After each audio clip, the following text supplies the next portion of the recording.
Need to double check on the price. Morgan, what's the price these days? $7. They're basically,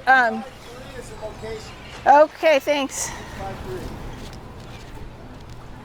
So he's telling me the fishing block, so every, 10 square miles on the map, he's given another number, and the Fish and Wildlife is basically summarizing and calculating every pound of fish landed, where it comes from, what gear type, what boat it was on, who bought it, what it was sold for, and that way they can track, if things are changing. Kind of tell, because they're like 5 pounds. My name is Kim Selkoe. I'm class of 1997, and I am a fisheries advocate and fishmonger, CEO of Get Hooked Seafood. Get Hooked Seafood is a community-supported fishery program, so we deliver local seafoods to households all across Southern California, and we always give you the story of the fish. Who caught it? Where was it caught? What's going on with the fishery and out in the ocean? How did it go picking up that fish on the docks from the fishermen? And we give you recipes and cooking tips, and really try to create a sense of community when we deliver your seafood. Yeah, so I'm gonna take this back down to our processing kitchen, and then we'll just let it sit overnight like this, and then tomorrow we'll start cutting it.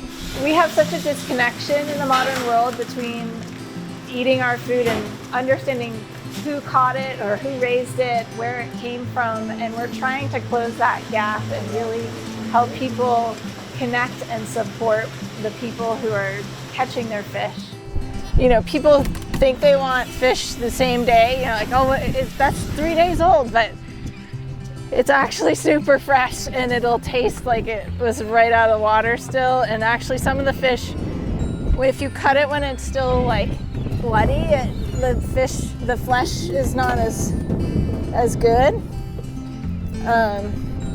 It's better to kind of let it firm up a little bit. I think being at Pomona Liberal Arts School, that was very rigorous, really challenged me to think outside the box and think about how we could bring solutions across sectors, from marine biology to the fishing industry, and from the fishing industry to the seafood sector, and from the seafood sector to the community-supported agriculture sector and regenerative agriculture. And how could I kind of take all of the lessons and values from these different sectors and solve a problem with it? And so I think I learned at Pomona that, you just can keep pushing ahead and rely on your own intellectual training to just tackle the problems that come along and build something new and different. And I really feel that Get Hooked Seafood epitomizes that.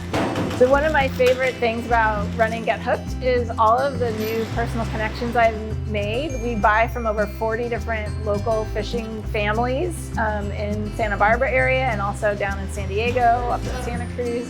So this week we bought from Morgan Castagnola in Santa Barbara Harbor. We got some halibut. We bought some white sea bass down in Channel Islands Harbor and Oxnard. And later today we're going up to Doug Bush's abalone farm, the cultured abalone, north of Goleta, to get some really high quality abalone and ogo seaweed.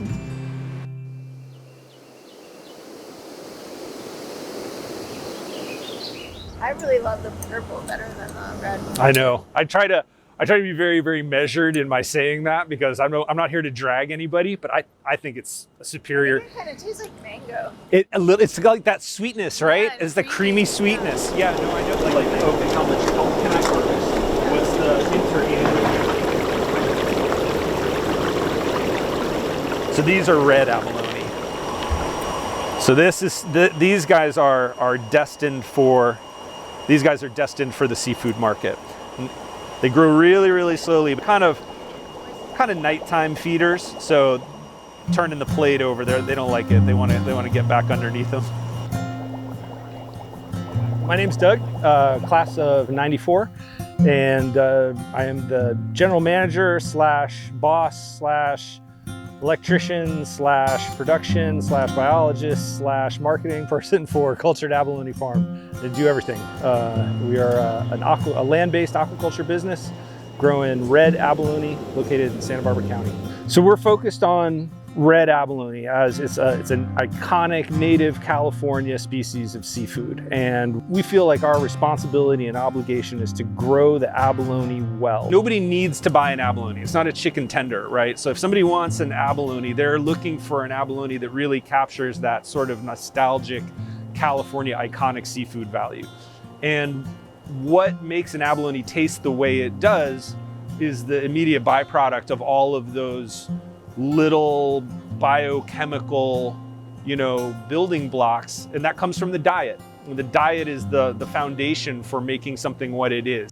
These red stripes that they get in the shell, that's a byproduct of what they eat. So like this really big, beautiful colors, that really beautiful jade green and that crimson red that you see in the shell, that's the signal that these guys are getting like a varied and natural diet. If you were to have one that was just fed like little biscuits, you would see a really, really sort of uniform and dull color. It's just so weird. Yeah, right?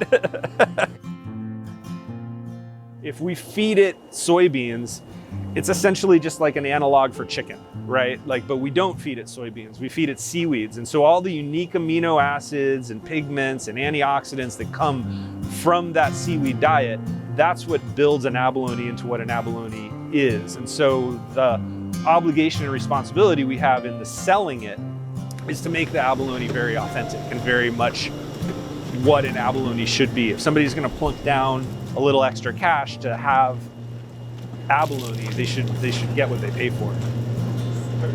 I can't see him in there. My original sponsor was a biology faculty, but he was in his last year, and so before retirement, so I never even got to take a course from him. His name was Sherwin Carlquist, and just he was my original freshman sponsor, faculty member, and I just really liked him. He was a botanist. He did anatomy of wood, very very hyper specialized thing, but it didn't. And he obviously was a specialist in the scientific and critical thinking regard, but he was exceptionally artistic, and he had an appreciation for the aesthetic of the natural world that really moved him. And just so right out of the gate, I had this reassurance that being interested in something alone doesn't define you academically. It gives you a launching off point to explore it. And I maintained a relationship with him through college, after college, and then I visited him a couple times at his home, which was here in Santa Barbara, with no knowledge of Santa Barbara beforehand, and sort of just like one of those funny life loop closing things for me to end up living here and making my career here in Santa Barbara. It's just one of those things that you can't script. It seems a little almost silly.